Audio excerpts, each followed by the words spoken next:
अस्सलामुअलैकुम, आप देख रहे हैं प्रोग्राम रिपोर्ट कार्ड। मैं हूं मुबश्शिर हाशमी। नाज़रीन, चेयरमैन पाकिस्तान तहरीक इंसाफ इमरान खान ने 2 सूबाई असम्बलियाँ तहलील करने का ऐलान कर दिया है। इस हवाले से मुशावरत के लिए पाकिस्तान तहरीक इंसाफ की आला क़यादत का इजलास तलब किया गया है, जिसमें असम्बलियाँ तहलील करने की तारीख के हवाले से मुशावरत की जा रही है।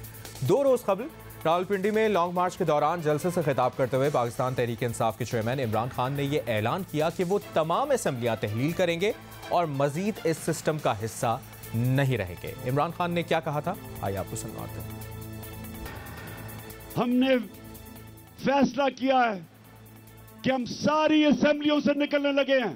हम बजाय अपने मुल्क में तोड़ फोड़ करें, हम बजाय अपने मुल्क में तबाही मचाएं, इससे बेहतर है कि हम इस करप्ट निजाम से बाहर निकलें, इस सिस्टम का हिस्सा ना बने कि जिधर ये चोर बैठ के अपने अरबों रुपए के करप्शन के केसेस हर रोज माफ करवा रहे हैं।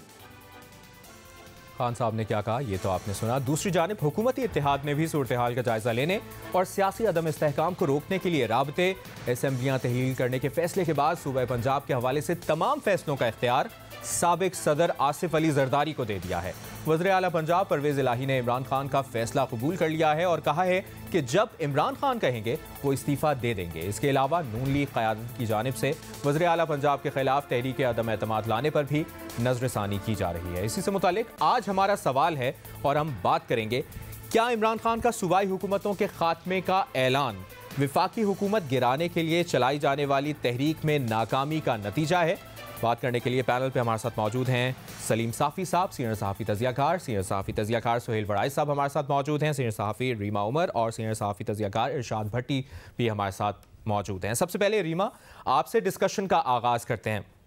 अब जो खान साहब ने ऐलान किया है कि 2 सूबाई असम्बलियाँ तहलील करने का ऐलान है और जी मुशावरत का सिलसिला शुरू कर दिया है, लीगली इस वक्त पोजीशन कितनी स्ट्रांग है खान साहब की, आपको क्या लगता है? शुक्रिया। आपने कहा कि उन्होंने असेंबलीज तहलील करने का फैसला किया है और ऐलान किया है, लेकिन आपने जो अभी सुनाया हमें उसमें तो वो कह रहे थे वो असेंबलीज क्विट करने का सोच रहे हैं। तो मेरा ख्याल है ये थोड़ा सा इनएक्यूरेट होगा कहना कि उन्होंने कहा कि वो असेंबलीज डिसॉल्व कर देंगे। अभी भी उन्होंने कहा है वो मुशावरत करेंगे और अगली मंजिल असेंबली तहलील करने की होगी ना? हो सकता है, लेकिन उन्होंने ये कहा नहीं। और मेरा ख्याल है ये एक इम्पोर्टेंट डिस्टिंक्शन है क्योंकि दोनों प्रोसेसेस जो है वो मुख्तलिफ हैं। अच्छा, जब अब बहुत सी इमरान खान साहब ऐसी कोई बात करते हैं और फिर शुरू हो जाती है स्पेक्यूलेशन के कानूनी तौर पे क्या हो सकता है क्या नहीं हो सकता। फ्रैंकली मेरे लिए बहुत टीडियस है क्योंकि पिछले हफ्ते वो कह रहे थे वो सरप्राइज देंगे और मुख्तलिफ स्पेक्यूलेशन शुरू हो गई थी, vote of confidence, vote of no confidence है वो। तो जब तक वो कोई हतमी फैसला नहीं करते एग्जैक्टली लीगल सिचुएशन क्या है ये प्रिडिक्ट करना मुश्किल है। लेकिन क्योंकि कुछ इस वक्त स्पेक्यूलेशन हो रही है उस पर बात कर लेते हैं। कुछ लोग कह रहे हैं कि अगर वो रेजिग्नेशन देंगे तो असेंबलीज जो है वो खुद डिसॉल्व हो जाएंगी। ऐसा नहीं होगा। ख़ास तौर पे पंजाब असेंबली में तो मुख्तलिफ पार्टीज़ की इतनी नुमाइंदगी है कि पीटीआई के रेजिग्नेशंस के बाद भी असेंबलीज अपना काम कर सकेंगी। केपी असेंबली में शायद मुख्तलिफ सिचुएशन हो जाए वो एक लेजिटिमेसी अपनी बिल्कुल ही ख़त्म हो जाए वहाँ पे अगर मेजॉरिटी जो मतलब बहुत भारी अक्सरियत जो पीटीआई की है वो रिज़ाइन कर देते हैं। दूसरा सवाल ये है कि पीटीआई जो है क्या वो असेंबलीज डिसॉल्व कर सकती है कि नहीं। इस पे ऑफ कोर्स सीएम के पास इख्तियार होता है, वो अपने जो गवर्नर हैं उनको एडवाइस दे सकते हैं डिसोल्यूशन की और गवर्नर पे ये लाजिम है, उन पे ये फर्ज है कि वो डिसॉल्व करें। अगर वो फैसला नहीं भी करते 2 दिन के अंदर अंदर ये जो सीएम का फैसला होता है ये हतमी होता है और असेंबलीज डिसॉल्व हो जाती है। अब उसमें कुछ रुकावटें हैं, वो ये है कि अगर वोट ऑफ नो कॉन्फिडेंस का मोशन का नोटिस जो है वो दे दिया गया हो चीफ मिनिस्टर के खिलाफ तो उनके पास ये इख्तियार नहीं रहता जब तक उस मोशन पे वोट ना हो जाए कि वो असेंबलीज जो है वो डिसॉल्व करने की एडवाइस भेज सकें। अब इस पे भी दो मुख्तलिफ राय पाई जा रही है। कुछ लोग कह रहे हैं कि 6 महीने का वक्त है, 6 महीने से पहले वोट ऑफ नो कॉन्फिडेंस का मोशन ही मूव नहीं हो सकता, नोटिस ही नहीं दिया जा सकता। ये गलत है। किसी आइन में, कानून में, रूल्स में ये कतगन नहीं है। दूसरा, ये सुनने में आ रहा है कि क्योंकि सेशन अभी तक जुलाई से कंटिन्यूड है, प्रोरोग नहीं हुआ, तो वोट ऑफ नो कॉन्फिडेंस का नोटिस नहीं दिया जा सकता, मोशन मूव नहीं हो सकता। तो आइन पढ़ा है, कानून भी पढ़े हैं, रूल्स भी पढ़े हैं, पंजाब असेंबली के भी ओवरऑल आइनी तौर पे भी मुझे नहीं समझ आ रही ये कहाँ से लोग जो एनालिसिस है या ये ओपिनियन है ये दे रहे हैं। ऐसी मेरी नज़र में तो अगर जो लोग ये बात कर रहे हैं प्लीज उनसे पूछिए कि वो किस बेसिस पे कह रहे हैं कि पहले सेशन जो है वो प्रोरोग होगा, उसके बाद आप सिर्फ तभी नोटिस दे सकते हैं, मोशन मूव कर सकते हैं। मेरी नज़र में ये रुकावट नहीं है। एक और बात, गवर्नर्स रूल की बात हो रही है, उसमें देखिए हमारे आइन में इमरजेंसी प्रोविजंस है। कुछ गवर्नर और प्रेसिडेंट को इख्तियार देती हैं, कुछ कहती हैं कि आप डिपेंडेंट हैं एक रेजोल्यूशन पे जो असेंबली मूव करती है। अब ये दोनों ऑप्शंस मौजूद हैं। गवर्नर और प्रेसिडेंट के पास इख्तियार तब होता है एक इमरजेंसी का जिसका जो थ्रेशोल्ड है वो बहुत ज्यादा होता है कि बिल्कुल ही नामुमकिन हो जाए असेंबलीज का फंक्शन करना, तो गवर्नर और प्रेसिडेंट या जो आपका नेशनल असेंबली और सेनेट है वो भी फैसला कर सकते हैं इस तरह का। तो उसमें जो एग्जैक्ट सिचुएशन है डिपेंड करता है आप किस तरह की इमरजेंसी की बात करते हैं। हमारी इमरजेंसी प्रोविजंस जो है वो मुख्तलिफ हैं। बहुत आपने इंपॉर्टेंट बात की है, इस पर इसको मजीद भी आगे बढ़ाएंगे। सलीम साफ़ी साहब को शामिल गुफ्तगू करेंगे। साफ़ी साहब, जो खान साहब ने बयान दिया, उन्होंने कहा कि असेंबलियां जो हैं वो उनसे बाहर निकलने का उन्होंने फैसला किया है और मजीद इस सिस्टम का हिस्सा नहीं रहेंगे, ये भी कहा है खान साहब ने। सियासी तौर पर आपको ये स्ट्रैटेजी, ये हिकमत अमली जो ऐलान है, ये कैसा लगा और क्या इसको तहरीक में नाकामी की वजह समझा जाए इस पर्टिकुलर ऐलान को?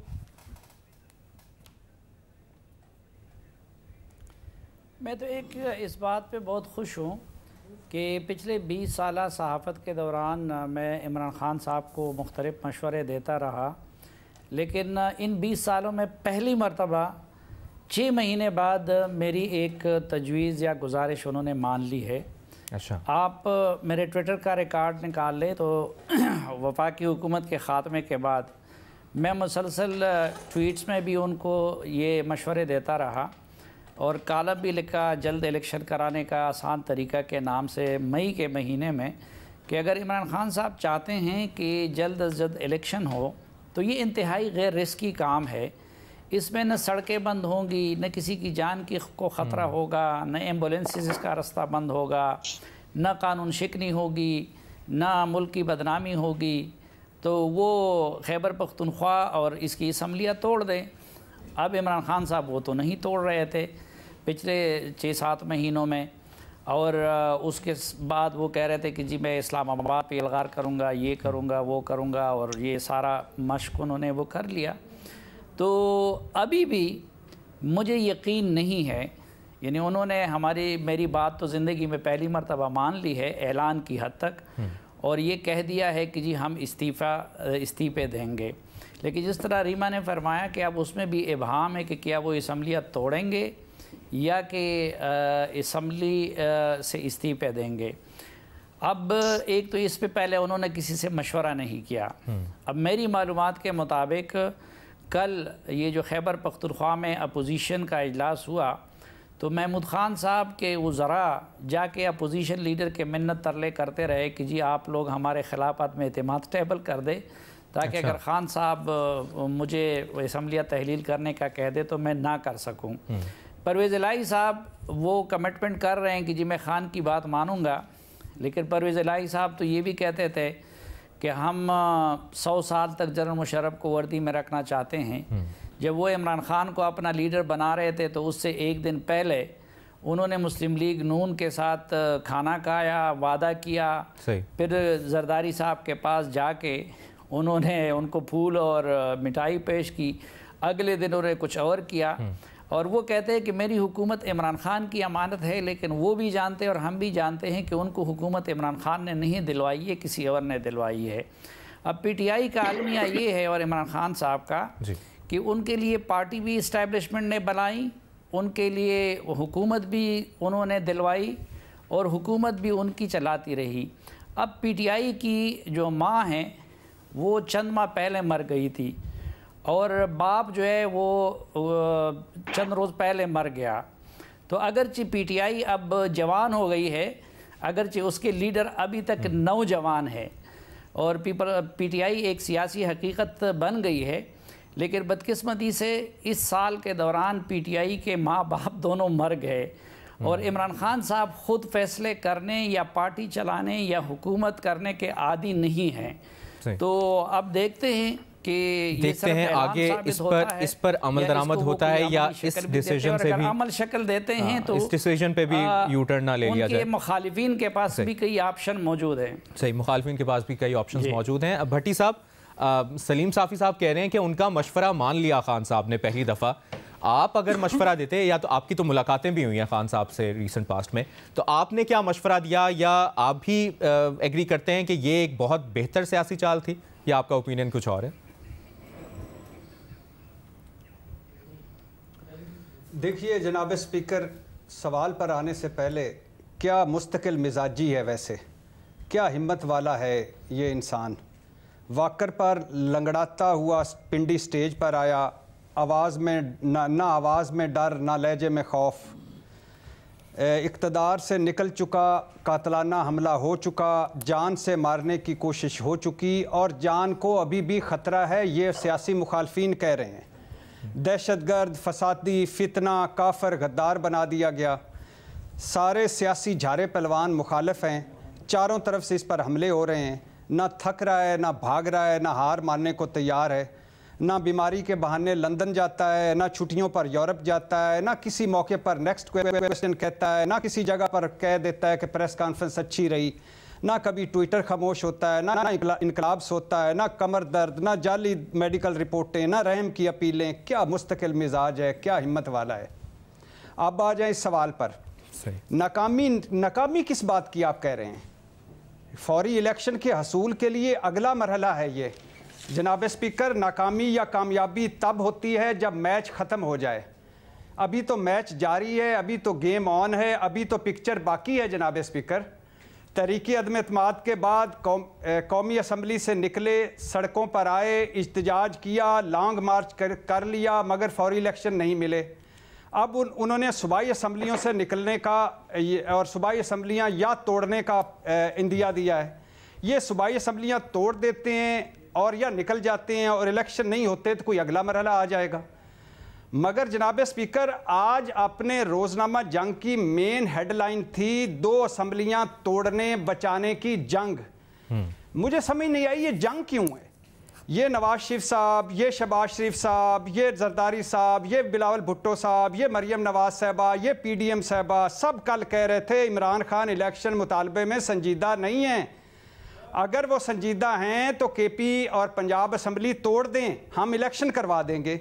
राना सना साहब ने तो यहाँ तक कह दिया कि ये दोनों असम्बलियाँ तोड़ें, मैं इनको इलेक्शन करवाने का गारंटी देता हूँ। अब क्यों कभी गवर्नर राज की बातें, कभी तरीके अदम जमा करवा दो ताकि असम्बलियाँ ना टूट सकें, ये क्यों।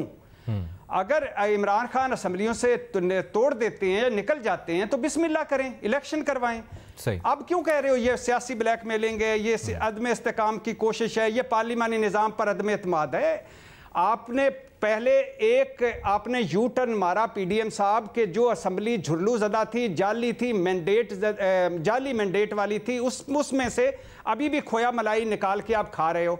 अब दूसरा, अगर वो आगे आ गया है तो अब अगर वो असम्बली तोड़ देते हैं या निकल जाते हैं तो बिस्मिल्लाह करें, इलेक्शन करवाएं। बिल्कुल। अब किस बात की देर है। अब ये उसी जो ऐलान किया है उसके अमल दरामद का इंतजार हो रहा है और देखते हैं आगे क्या सिचुएशन बनती है। सुहेल वड़ाई साहब, जिस तरह भट्टी साहब भी बात करें और साथ यही बात जो ऐलान किया खान साहब ने उस दिन जलसा गाह में, बहुत से जो PTI के रहनुमा स्टेज पर मौजूद थे वो भी हैरान रह गए कि जब खान साहब ने अगली हिकमत अमली का ऐलान किया। आपके लिए ये ऐलान हैरान कुन था या एक बेहतर सियासी चाल थी खान साहब की?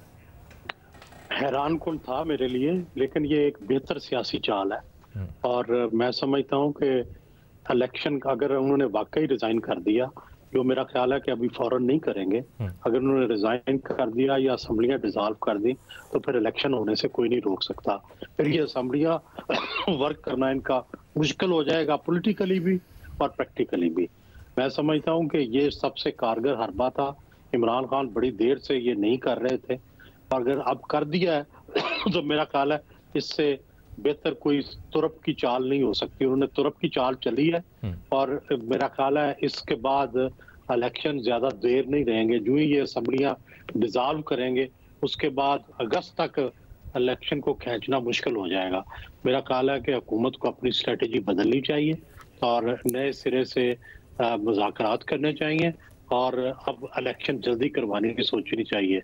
हाँ, खान साहब ने सिर्फ अगर ये सिर्फ धमकी दी है और अभी अमल नहीं करना चाहते वो अलग बात है, लेकिन अगर अमल कर दिया तो फिर बड़ा मुश्किल हो जाएगा इलेक्शन को रोकना। फिर इलेक्शन करवाना पड़ेगा और इलेक्शन की तरफ जाना पड़ेगा। ठीक है, और एक बहुत इंपॉर्टेंट बात यह भी है कि खान साहब ने जिस तरह कहा है कि मजीद इस सिस्टम का हिस्सा नहीं रहेंगे, तो इसी सिस्टम का हिस्सा सदर पाकिस्तान है और क्या सदर पाकिस्तान का इस्तीफ़ा भी इसी सिलसिले की कड़ी हो सकता है आने वाले दिनों में। एक ब्रेक लेते हैं, ब्रेक के बाद यहीं से डिस्कशन के सिलसिले को आगे बढ़ाते हैं। साथ रहिए।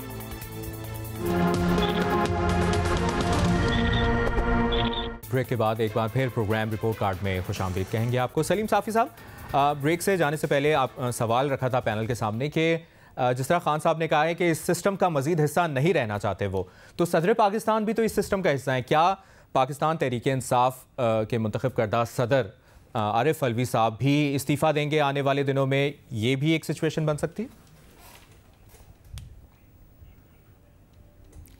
नहीं, वो तो कभी भी ऐसा नहीं करेंगे, कभी भी ऐसा नहीं करेंगे। और ना खान साहब उन्हें कहेंगे और ना कभी वो ये सोच सकते हैं कि इस्तीफ़ा दे दें।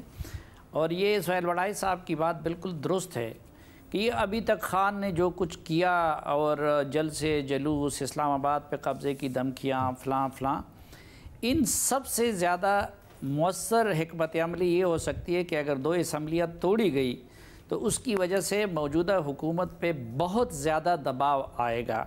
अगरचे उसके बाद भी मौजूदा जो हुकूमत है वो जल्दी इलेक्शन की तरफ नहीं जाना चाहेगी और उसके पास भी कुछ ऑप्शन मौजूद है, उनको आजमाने की कोशिश करेगी। लेकिन मुझे ख़ुद भी यकीन नहीं आता कि वो इस फैसले को अमली शक्ल दे सकेंगे। एक तो ये है कि जिस तरह कल सब सरप्राइज़ थे परसों, तो इसी तरह इस पे पहले से उन्होंने कोई पार्टी के लोगों से मुशावरत नहीं की है। दूसरा, कई जगहों पे ये भी सूरत हाल है कि हो सकता है कि उनके 50% मेंबरान असम्बली वो इस्तीफ़े देने के हक़ में ना हों। अभी आप देखें ना कितना अरसा हो गया, 7 महीने हो गए और मरकज़ में वो अपने इस्तीफ़ों की तस्दीक के लिए नहीं जा रहे हैं। कुछ लोग अभी तक पार्लियामेंट लॉज इस्तेमाल कर रहे हैं और वो सरकारी बरात अभी तक ले रहे हैं। दूसरी एक बड़ी चीज़ इस वक्त ये भी है, अब उनकी बहादुरी की बात हो रही थी तो पाकिस्तान में हमने देखा है कि देखें मौलाना फजलुर रहमान पे 3 खुदकुश हमले हुए हैं ऐसे कि जिसमें वो मौजज़ाना तौर पर बचे हैं और दर्जनों लोग उसमें शहीद हुए हैं। आफ्ताब शेरपाव साहब पे कितने खुदकुश हमले हुए हैं और उसमें सैकड़ों की तादाद में लोग मरे हैं, उनका बेटा ज़ख्मी हुआ है लेकिन वो घर में नहीं बैठा है। उसके बाद भी अमीर मकाम पे हुए हैं। इसी तरह मियाँ इफ्तिखार हुसैन का अकलौता बेटा वो शहीद भी हुआ और उसके बाद उसका सिक्योरिटी का कोई ख़ास इंतज़ाम भी नहीं होता। इनके सिक्योरिटी पे तो 260 के करीब वफाकी और हुकूमत और सूबाई हुकूमतों के लोग मामूर है। बुलेट प्रूफ गाड़ियों की कमी नहीं है, हेलीकॉप्टरों की नहीं है, बाकी चीज़ों की नहीं है। लेकिन असल तो मियाँ इफ्तिखार हुसैन और ये लोग हैं कि जिनके पास प्रॉपर सिक्योरिटी भी नहीं है, वो उन इलाकों में भी रहते हैं। तो ये जो 2 सूबों की हुकूमतें हैं, ये अब इमरान खान साहब के लिए एक तो पुराने कबायली अजला की सूरत इख्तियार कर गई है। मसलन वो इधर से जलसा ख़त्म होते ही फ़ौरन लाहौर चले गए क्योंकि बनीगाला में वो डरते हैं कि किसी वक्त गिरफ़्तार ना कर लें। उनके वफाकी वज़रा है इधर इस्लामाबाद में प्रेस कॉन्फ्रेंस कर लेते हैं और फ़ौरन वो फिर पेशावर चले जाते हैं, वहाँ वज़ीर आला हाउस के अंदर बैठे होते हैं। फिर ये मराहत और सहूलियात जिसके आदी वो हो गए हैं, या पंजाब हुकूमत का हेलीकॉप्टर इस्तेमाल करते हैं या KP हुकूमत का हेलीकॉप्टर इस्तेमाल करते हैं। तो ये चीज़ें भी मद्देनज़र रखनी चाहिए कि क्या इमरान खान साहब जिन चीज़ों के आदी हुए हैं, क्योंकि अब ATM तो है और एक कुछ गैर मुल्की ममालिक जिसमें एक सऊदी अरब और UAE की मैं बात नहीं कर रहा, एक इस्लामी मुल्क का सपोर्ट भी है। लेकिन ज़ाहिर बात है कि ये हेलीकॉप्टर और इस तरह की चीज़ों के लिए अब उतने ATM भी उनके पास नहीं रहे और इसके बगैर उनका गुजारा नहीं होता। तो एक फैक्टर ये भी मद्देनज़र रखना चाहिए कि क्या इन हालात में वो ये सूबाई हुकूमतें तोड़ेंगे कि उनके जाए पनाह भी है और उनके नक़्ल हरकत के लिए एक बड़ी सहूलत भी है। भट्टी साहब, जो साफ़ी साहब ने पॉइंट्स सामने रखे हैं, आप एग्री करते हैं इनसे? जी जी, उन्होंने नाम लिए, मौलाना साहब, आफ्ताब शेरपा, इफ्तिखार हुसैन और बलोर ख़ानदान, बिल्कुल सही कह रहे हैं। कमाल के बहादुरी दिखाई, उनकी हिम्मत को सलाम। और इसके अलावा जो तमाम 80,000 के करीब शहीद हैं और उनके जो गाजी हैं वो भी कमाल के लोग हैं, उनकी वजह से ही हम आज यहाँ बैठे हुए हैं, कोई शक नहीं। और मौलाना साहब का अक्सर मैं कहता हूँ कि एक क्रेडिट ये भी है कि उन्होंने बहुत सारे जो इंतहा पसंद थे उनको सियासत की तरफ मोड़ा, ये भी उनका एक क्रेडिट है। लेकिन अमीर मकाम साहब हैं इसमें जिन्होंने जिक्र किया, वो भी हैं। अच्छा, लेकिन अब ये है कि इमरान खान साहब ने कौमी असम्बली छोड़ी, करप्ट अफराद की हुकूमत को नहीं मानते, छोड़ दी। सूबाई असम्बलियों से वो निकलने की बात कर रहे हैं कि मैं इस करप्ट निज़ाम का हिस्सा नहीं रहना चाहता। आप कह रहे हैं सदर मुमलकत को भी रिज़ाइन कर देना चाहिए, ठीक। उसके बाद फिर अगला मरहला आएगा कि आप सवाल रखेंगे कि ये रह तो इसी पाकिस्तान में रहे हैं, जो करप्ट निज़ाम है इसी में रह रहे हैं, क्यों ना ये सोमालिया या रवांडा या तंजानिया शिफ्ट हो जाएं, फिर हम वो शिफ्टिंग में लग जाएंगे। तो ये गेम ऑन है, अभी गेम ऑन है। दूसरी बात है, एक जो उनको क्रेडिट देना चाहिए इमरान खान साहब को, 25 मई को हमने भी मजाक उड़ाया, बड़ा उड़ाया कि लोग नहीं निकले थे, इस वजह से वो वापस चले गए। उन्होंने एक बाद में साबित हुआ कि बहुत सारे असला था, बड़ा था, कुछ भी हो सकता था, उन्होंने लॉन्ग मार्च मुलतवी कर दिया। सदर की जो समरी थी उस पर वो 21 कुछ और तो कर नहीं सकते थे, 21 दिन बुरहान को और बढ़ा सकते थे, उन्होंने उस पर दस्तखत करके एक नए बुरहान से बचा लिया। कल पिंडी में उन्होंने कहा कि मैं नहीं तोड़ फोड़ चाहता, मैं तबाही नहीं चाहता, मैं इंतशार नहीं चाहता, मैं आइन और कानून के अंदर रहकर बात करूंगा और मैं असम्बलियों से निकलना हूँ। तो इस पर भी दाद देनी चाहिए। और लेकिन फिर उस पर आ जाना चाहिए कि ये जो पीडीएम हुकूमत है इसको कहना चाहिए, अब कहना चाहिए कि अल्हम्दुलिल्लाह इमरान खान असम्बलियाँ तोड़ने जा रहा है, हम इलेक्शन कमीशन के साथ मीटिंग करने जा रहे हैं कि हम अगला इलेक्शन की डेट अनाउंस करें, बजाय इसके कि कोई 18 प्रेस कॉन्फ्रेंसें करते हैं, इनको सांस फूले हुए हैं, इनके चेहरे पे हवाइयां उड़ी हुई हैं, पता नहीं क्या हो जाएगा क्या नहीं हो जाएगा। लेकिन भट्टी साहब, नवाज शरीफ साहब वापस इत्तेहादी हुकूमत तो कुछ और सोच रही है। इत्तेहादी हुकूमत ने तो तमाम फैसलों का इख्तियार साबिक सदर आसिफ अली जरदारी को दे दिया है। नून लीग क़यादत की जानिब से वज़ीर आला पंजाब के खिलाफ तहरीक अदम एतमाद लाने पर भी नजरसानी की जा रही है। जनाबे स्पीकर, अब आए ना आप असल बात पे। साबिक सदर आसिफ अली जरदारी साहब, द फार्मूला चैम्पियन, जो अगर ये इमरान खान ऐलान ना करता तो लाहौर पहुंच चुके होते और हुकूमत गिराने के चक्कर में होते, क्योंकि अब प्रॉब्लम ये है कि बाकी सारा मामला सेट हो गया, मईशत जाए भाड़ में, गरीब आवाम जाए भाड़ में। अब नवाज शरीफ साहब की वापसी होनी है और उसके लिए पंजाब हुकूमत चाहिए, और ताकि वो राहदारी ज़मानत, फिर उनके केसेस नाहली ख़त्म करके तो उनकी छतर साया में इलेक्शन लड़ना। और अगर ये हो जाए कि इमरान खान के बग़ैर तरीके इंसाफ इलेक्शन लड़े तो ये बोनस पॉइंट है। तो लिहाजा उनका थोड़ा सा प्रोग्राम में खलल पड़ रहा है, जिसकी वजह से इमरान खान ने खलल डाल दिया थोड़ा सा प्रोग्राम में। मगर अभी उन्होंने इंदिया दिया है, अगले स्टेप पे वो मुशावरत करेंगे, उससे अगले स्टेप पर वो देखेंगे कि निकलना है या नहीं निकलना। अगर निकल जाते हैं तो इनको फौरी इलेक्शन करवाने चाहिए। सही, यही दो इंपॉर्टेंट बातें। असम्बलियाँ तहलील करने के फैसले के बाद सूबा पंजाब के हवाले से तमाम फैसलों का इख्तियार जो साबिक सदर आसिफ अली जरदारी को दिया गया है, वो किस तरह ये रोल प्ले करेंगे, और वज़ीर आला पंजाब परवेज़ इलाही ने जो इमरान खान का फैसला कबूल किया है उस पर भी बात करेंगे। रीमा उमर और सुहेल बड़ाइच के सामने ये सवाल सामने रखेंगे। एक ब्रेक लेते हैं, ब्रेक के बाद दोबारा साथ। ब्रेक के बाद प्रोग्राम रिपोर्ट कार्ड में एक बार फिर खुशामदीद कहेंगे। वज़ीर आला पंजाब ने कहा है कि खान साहब जब कहेंगे वो इस्तीफ़ा देने के लिए तैयार हैं। रीमा, जिस तरह ब्रेक से पहले इरशाद भट्टी साहब भी बात कर रहे थे, सलीम साफ़ी साहब ने भी अपनी राय का इजहार किया। नून लीग क़यादत की जानिब से वज़ीर आला पंजाब के खिलाफ तहरीक अदम एतमाद लाने पर नज़रसानी की जा रही है। इस पॉइंट पर आपका क्या एनालिसिस है? अगर तहरीक अदम एतमाद लाई जाती है तो कामयाब हो जाएगी? जी, मैं इस पे बात नहीं करना चाहती, जो अभी तक डिस्कशन हुई है उस पे कमेंट करना चाहती हूँ। मेरा ख्याल है कुछ सवाल बनते हैं। भट्टी साहब ने एक बहुत लंबी हमें सुनाई कहानी कि इमरान खान साहब कितने महान हैं। जरा मुझे बताइए, पंजाब में उनकी हुकूमत किसके साथ है इस वक्त? वो उनको डाकू कहते थे पंजाब का, क्या आप उनको कह सकते हैं कि वो करप्शन के खिलाफ है इसीलिए वो नेशनल असेंबली छोड़ के गए? मतलब कुछ तो हमें खुद भी सोचना चाहिए। वो तो चले अपने वोटर सपोर्टर को कन्विंस करने के लिए, ब्रेन वॉश करने के लिए बयानियां बनाते हैं। क्या हमें नहीं मालूम पंजाब में क्या हो रहा है, केपी में क्या हो रहा है? 2 सूबों में उनकी हुकूमत है, क्या वो करप्शन फ्री है? कि वो अब वो कहें कि वो इस निजाम का हिस्सा नहीं रहेंगे क्योंकि वही हैं जो साफ शफाफ हैं, बाकी सब जो है वो करप्ट हैं। इसमें मैं ये नहीं कह रही वो मुल्क छोड़ के क्यों नहीं जा रहे, लेकिन उनके जो फैसले हैं वो बहुत सिनिकल फैसले हैं। उनके पीछे उनका ताकत का नशा है, इक्तदार का नशा है। ये कहना कि वो कोई जिहाद कर रहे हैं और उनके लिए ताली बजाना, आंखों में आंसू लेके आना, मेरा ख्याल है ये कुछ ज्यादा ही हो जाएगा।